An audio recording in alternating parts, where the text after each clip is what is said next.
right now on Spear Life. Don't look down. John and Coby are a trip of a lifetime without me. Yeah, let me see Gary. Well, I guess I am kind of there.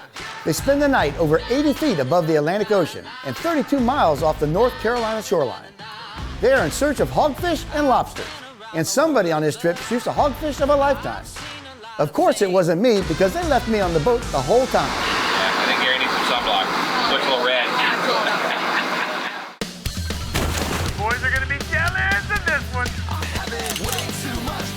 Killing the first fish, you know. Button to laugh at. Oh my God. Look at that side of my head. We're gonna eat good tonight. Look at that big boy. Good job. Thank you, man.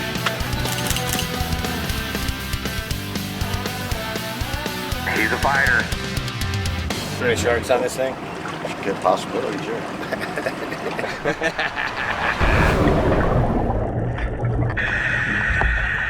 All right, well, you got the Spear Life crew, Les, Gary. Coby's here. Coby's here. Previously on Spear Life, Coby finally got the ride in the front seat, and we headed to North Myrtle Beach, South Carolina, and made our first stop at Coastal Scuba. Once we got our scuba gear clean, we then checked into the Hilton Myrtle Beach Resort, where this young lady whooped my butt at shuffleboard. Then, Coby and I met with Captain Cameron Sebastian and his team and spent the day searching for monster hogfish and giant lobsters. This is where we pick up the rest of our story, 30 miles offshore with a grizzly full of seafood and one dive left in the day. Hey, Gary, come here. You can always tell commercial guys, they got giant stringers. I was gonna say, the whole getup is so old school, it looks like a G.I. Joe action figure. He does. All joking aside, Jack and I go way back. He's one of the best and most experienced divers I know.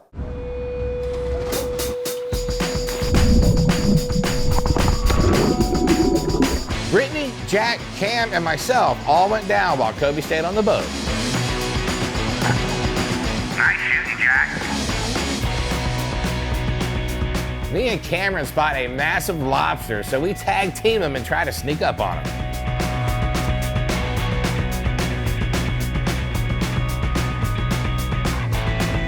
Here he is, under the ledge. Oh, you ain't getting away. Got him. When I went to grab that lobster, I smashed my mask on the ledge, and it just started filling up with water, so it was time to head back to the boat. And with a big lobster, I might add. That is a big boy. That thing is giant. I have caught a lot of lobsters in my life, and yes, that one was a giant. Look at that guy. What a beast, buddy. What do you think, Gary? Ah, Gary's smiling, he likes it. I'll tell you what I would like. I would like to eat that lobster tail all by myself. Yeah. Jack and Brittany also came back to the boat with some fish to help fill up the grizzly. The other lobster was real big, eggs on it. Look at that. We had a great first day, and I was just glad we could make Gary feel like he was a part of this trip. I think he's a little red. Looks like he got a little sun. I need to put some sunblock on him. Yeah, I think Gary needs some sunblock. Looks a little red. Put some sunblock on him. Hanging out with Gary. Hanging out today. You're in spirit. He's slacking a little bit today. He's not pulling his own weight. He's not shooting up fish. On every Spear Life trip we take, we make it a point to always try to dive a shipwreck. And in the area we dove today, there is a well-known wreck called the USS Vermilion. The USS Vermilion was a Toland-class attack cargo ship of the United States Navy. These ships were designed specifically to carry troops and heavy equipment and supplies in support of amphibious assaults. A total of 108 of these ships were built between 1943 and 1945. From 1945 to 1971, the Vermilion spent most of her time with midshipmen training cruises, amphibious exercises, and reserve training classes. On April 13, 1971, she was decommissioned, and on August 24, 1988, she was sunk in the Atlantic Ocean, 40 nautical miles off Georgetown, South Carolina, to form an artificial reef. So here's what we have down at the bottom. We have one gigantic, enormous shipwreck with at least I thought you were gonna say shark. 35 to 50 foot of visibility. Cameron, Gary, Coby, and myself dove this wreck a few years ago.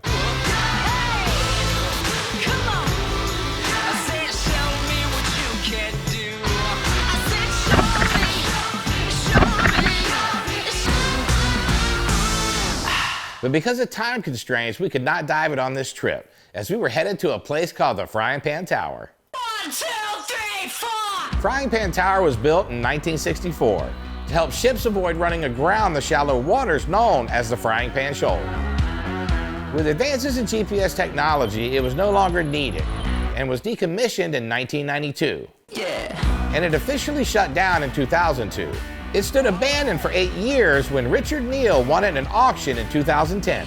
With hopes of restoration and preservation, it helps provide safety to mariners in the Atlantic Ocean, is used for environmental research and educational studies, and is shelter to a natural ecosystem for marine wildlife. Volunteers and eco-tourists help with the funding and restoration. Frying Pan Tower is located 32 miles off the coast of North Carolina and rises 135 feet above the Atlantic Ocean. Well, growing up in Oklahoma, I had no clue what was in the ocean. But once I made it out to the tower, I realized that there is a huge quantity of fish and creatures that most people know nothing about. So I wanted to get cameras down there to help educate the youth and the older adults with, here's what we really lived when surrounds the whole world. After a day of diving, we finally arrived to see what the hype was all about. When we first pulled up, I was like, what? How are we going to get up there? Because I didn't see an elevator or stairs. Then they started lowering that swing. Are you kidding me? We're gonna sit on that thing? Yeah. Is he going up first? I don't know what everybody was nervous about. It's just a swing.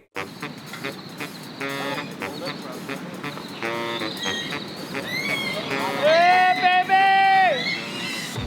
I feel something ripping.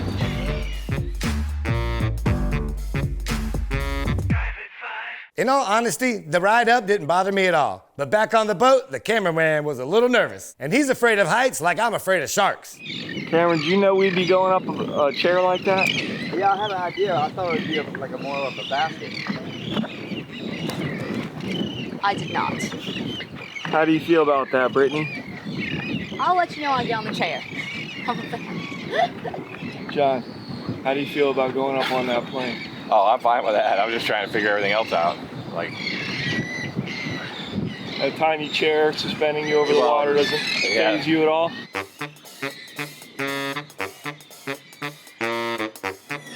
Don't look down!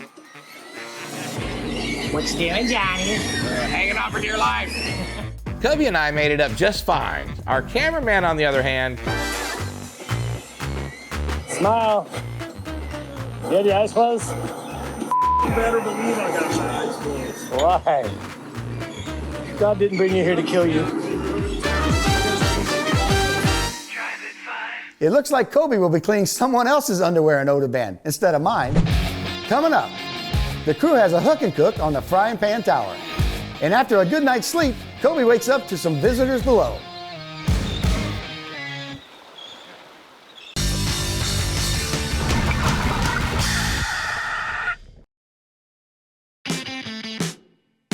this is the Frying Pan Tower. The main level is 5,000 square feet of livable space.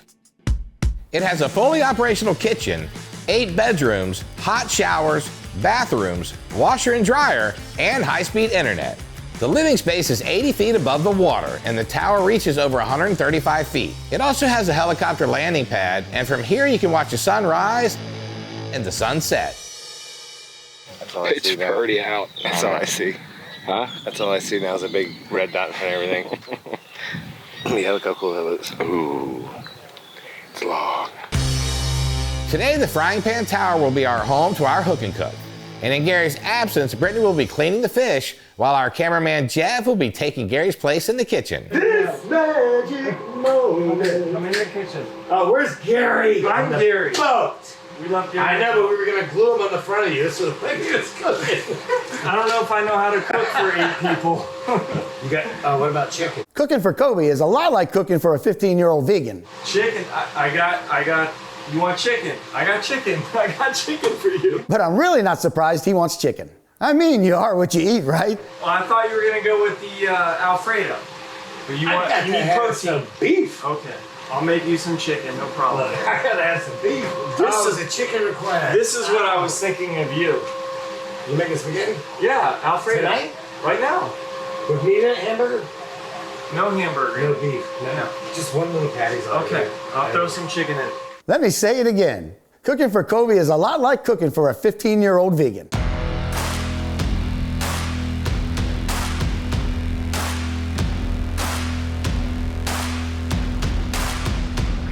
Said crash, bang, come on and get me. Said crash, bang, come on and hit me. Said crash, bang. Looks amazing. So, and it smells, more importantly, it smells amazing. So. Yeah, good job, Jeff. You get that on film. Did you hear that, Gary? Brittany says it looks and smells amazing. But just to make you feel special, I asked John to say a few good things about you at dinner. More like begged him. People that are serious into spearfishing, but the Zumwalt name, they know him. So Gary's kind of the legend on the spearfishing side. I'm the all-around kind of professional sportsman, and of course, I was second place Coby's that year. Kobe's our comedic relief / eye candy for the ladies. And I hate dining. But it kind of works good. Everyone kind of has their roles. Talking about just Gary usually does the cooking, and, Oh yeah. so we all kind of, between the three of us, we all got our, we all get it done. I think after tonight, Gary lost his job. Don't listen to Coby, Gary. Your job of cleaning and cooking the fish will always be here for you. We love going to nice restaurants for our hooking cooks, but there's something special about a nice home-cooked meal in a small, quiet setting in the middle of the ocean, 80 feet above the open water. We bragged a little about Gary and enjoyed some salad, shrimp, hogfish, and Alfredo. And yes, Coby even got his chicken. Ow, my back. Oh, God, I heard it.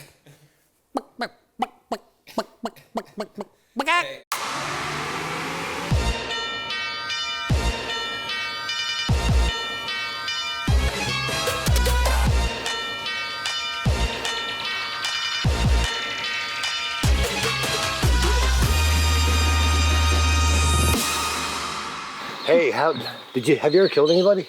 No. Cut. What do you do to kill time around here? Pretty much feed the sharks and barracudas. Well, damn, show us how you do it. All right, let's see if we can get them going. Where'd you get that at?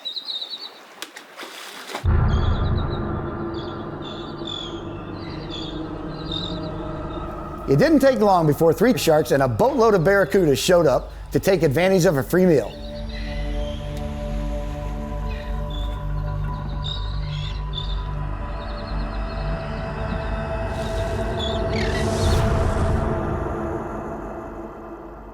If Gary was here, I would have triple dog dared him to swim with them sharks. Because Gary can't turn down a triple dog dare or a meal. Coming up on Spearlight. How deep underwater did you want me to dunk him? 10 feet. The crew gets back in the water and down to the ocean floor.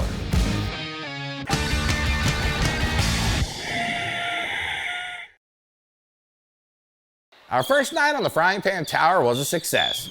Jack shows up on time with the boat, and we get ready for our ride down. How deep underwater did you want me to dunk him? 10 feet. 10 feet. That's a little excessive. Hold him there for 5 minutes. That works. If I was there, I'd have thrown a dead fish in the water and watched the sharks circle below Coby.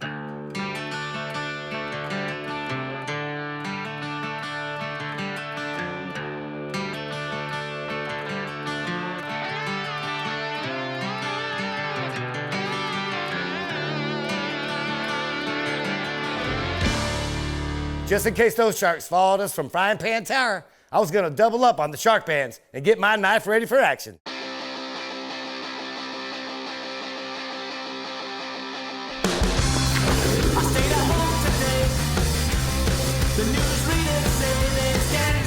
it, John. Kim just beat me to a big snapper. He's lucky he didn't miss, because I never miss. And I'd have that thing on my stringer right now. I got nothing over here.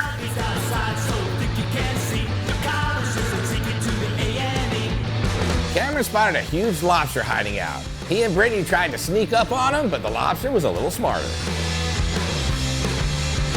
John, my mask is fogged up. I can't see anything. I'm going back up. Okay, Coby. Can't find nobody. Mask. Time.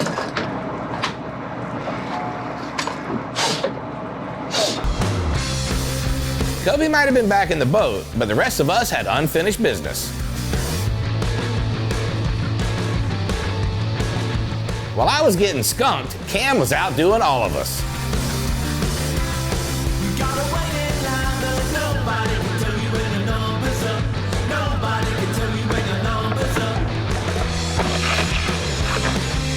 I hate going up empty-handed, but it was that time. Cam, on the other hand, had a stringer full. Smorgasbord! Man, look at that. Wow, Cam, rock and roll, man. We come up empty-handed. He made up for it. Now he was holding mine, Johnny. He was holding my fish! Nice. Nice, Cam. Don't think I won't steal a photo from you. Man, look at that. One dive, baby. Come talk to me. I guess when I'm not there, somebody has to show John and Coby how to get it done.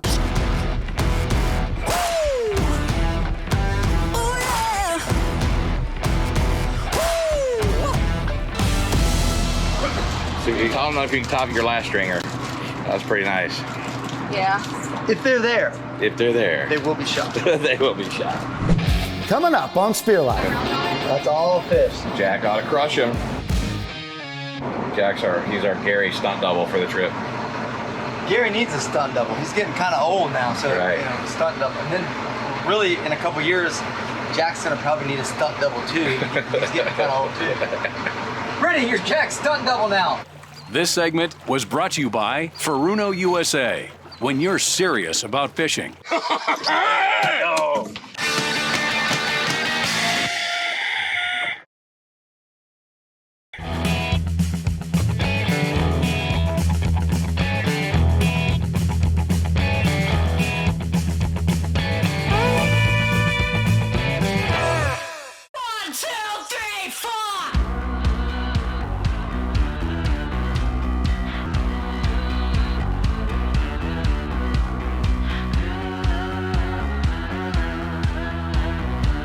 After a crazy night on the tower with very little sleep, Coby and John decided to take it easy. So it was just Cam and Brittany on the final dive. All right, Cam. All right, Britt. Last dive.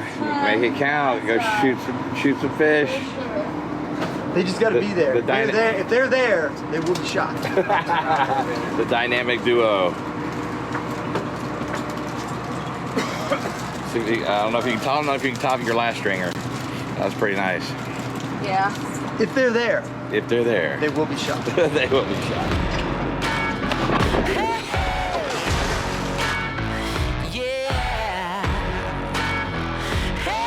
After one stubborn lobster got away, Cam shot the first fish of the day.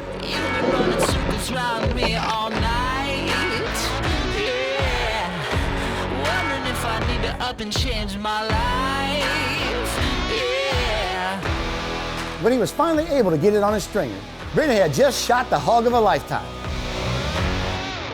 And boy, did she hang on to him like he was a hog of a lifetime.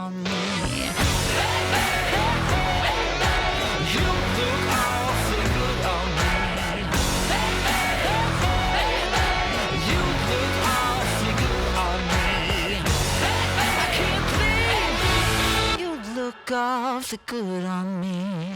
Look at that big hog. That freaking hog. Are you kidding me? Wow. Is that your big hog? Yes. Holy baby. Look at that freaking fish. Man. You know what they say? You can't spare a fish of a lifetime sitting on the boat, John, Coby. That's far. Look at the mouth on that! Holy crap.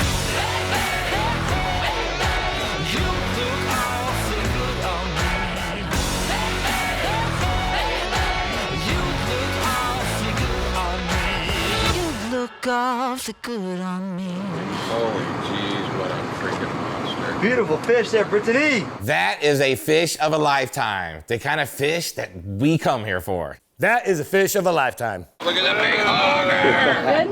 Good? Yeah. Oh. There we go. That's it. Yeah, I was jealous, and I'm sure Coby was too. But we were also excited for Britney. She has been diving since she was a little girl, and she has more experience than most divers twice her age.